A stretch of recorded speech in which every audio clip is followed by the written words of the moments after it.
ఏపీలో ప్రభుత్వ ఉద్యోగులకు తీపి కబురు అందింది. పదవీ విరమణ వయసును 60 నుంచి 62 ఏళ్లకు పెంచుతామని సర్కార్ ప్రకటించింది.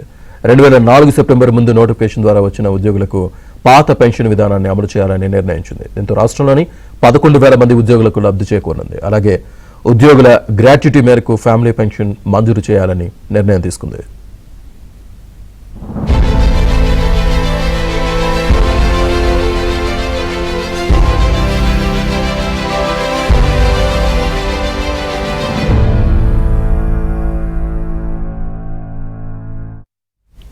సర్కార్ నిర్ణయాలపై ఏపీ ఎన్జీఓ అధ్యక్షుడు విద్యాసాగర్ హర్షం వ్యక్తం చేశారు. ఈరోజు ప్రభుత్వ ఉద్యోగుల కల ఫలించిందన్నారు. CM Chandrababu, deputy CM Pawan, మంత్రి లోకేష్ కు ధన్యవాదాలు తెలిపారు.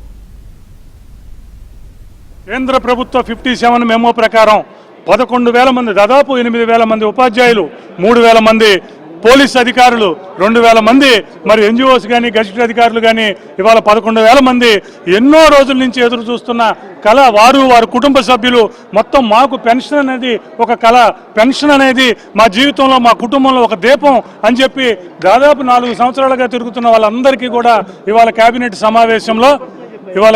సమావేశంలో ఆ 11,000 మందిని ఓపీఎస్లోకి తేవటానికి మరి ఆమోదం తెలిపినందుకు మరి కేబినెట్ సమావేశం తెలిపింది. మరి దానితో పాటు ప్రభుత్వ రంగ సంస్థ ఉద్యోగులు 9, 10 షెడ్యూల్లో ఏదైతే ఉన్నాయో వాటన్నిటికీ గురుకులాలు, అలాగే సొసైటీలో ఉన్న ఉపాధ్యాయులందరికీ కూడా పదవీ విరమణ వయసు పెంపుని 60 నుంచి 62 కూడా కేబినెట్ ఆమోదం తెలిపింది. మరి ఈ సందర్భంగా ఏపీ ఎన్జిఓస్ పక్షాన, ఏపీ జేఏసీ పక్షాన, ఈ రాష్ట్రంలోని ఉపాధ్యాయ కార్మిక పెన్షనర్లు అందరి పక్షాన కూడా ఎన్నో ఏళ్ల కళ ఇవాళ నెరవేరింది. ఇవాళ